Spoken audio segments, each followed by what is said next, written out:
We're beginning at 11 tonight with some breaking news this evening. One person is dead and 7 more are temporarily without a place to live following a house fire in Chicopee this afternoon. Welcome to Western Mass News 11 at 11. I'm Wesley Days. According to State Fire Marshal's office, first responders arrived on scene just after 4 o'clock. 7 people were able to escape the building on their own, but one person was stuck inside.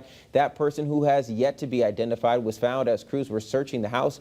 The 7 displaced are being assisted by the American Red Cross. An investigation into the official cause of death and that person's identity will be conducted by the chief medical examiner, and the cause of the fire will remain under investigation of local and state officials as well as the Hampden District Attorney's Office.